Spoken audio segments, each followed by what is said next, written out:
transfer files to these things for Wendy's new Tandy.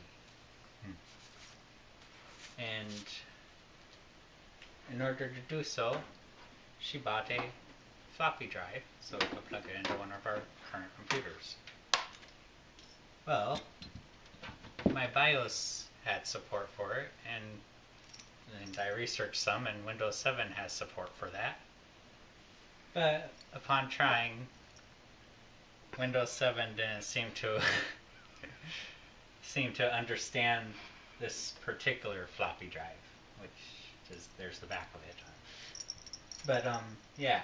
And that's a 5 1/4 360K drive. Yes. This system came from Casey Fritz at All System Links. He built it for me. It's a very nice system. Now he bundled the wires up all nice and out of the way, and the air, so there would be great airflow and all that, I assume. And well, I had to undo all that. Yeah, let's see. I made this disk of DOS because Windows 7 wasn't getting my floppy drive that I have in here. And whenever I booted it into DOS, it turns out that this DOS CD that I made had no SATA CD drivers, which I suppose kind of makes sense because when people were using DOS, SATA didn't even exist. So I had to pull this thing out of one of my old computers. It's the only IDE, I'm not sure how you're supposed to say it, CD drive that we could find that wasn't scary looking.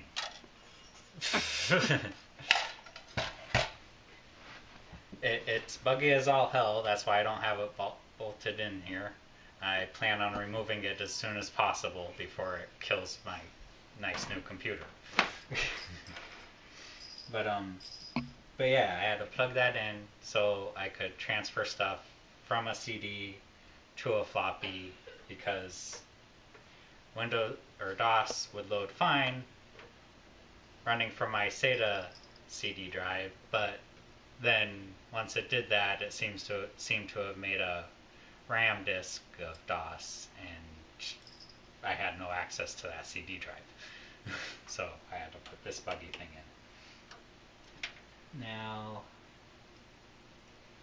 in order to make everything reach, I had to unplug several things and butcher the crap out of it pretty much. Undo all the nice wiring. So I'm going to have to find some zip ties so I can redo that once we're all done making discs for the Tandy. So now we are going to attempt to make my fancy schmancy multimedia super machine run MS-DOS 6.22 off a CD. Here goes.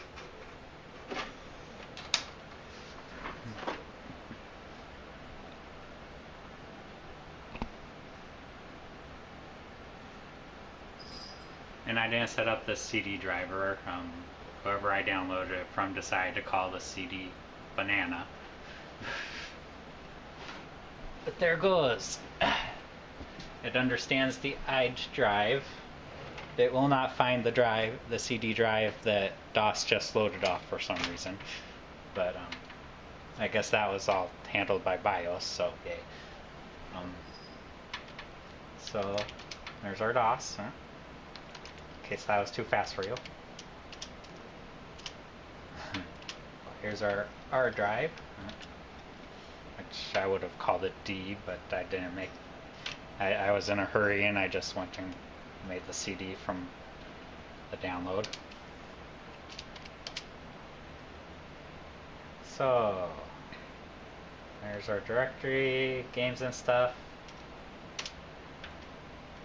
Oh, Zaxxon. Floppy. They're very floppy and bendy, but don't flop or bend them, because like it says, don't flop or bend them. I'm doing Xcopy, which is MS-DOS's copying utility or program, whatever. And the way you do it is you type out Xcopy. If I want to type out the whole thing, I do xcopy.exe, I believe. And then you do your source, which will be my IDE CD drive with my games on it. r:/Willy is the directory I want to copy. And then I just tell it to copy to the B drive, and I don't need the slash if I'm just doing it to the root, as I forgot to close the floppy drive. Works much better whenever I have the floppy drive closed. Willy the Worm has quite a bit of files for such a simple game. Good gameplay. Hard as heck. I can't get past the first level. Wendy's a master at it. So let's see if we were successful there. It says we were.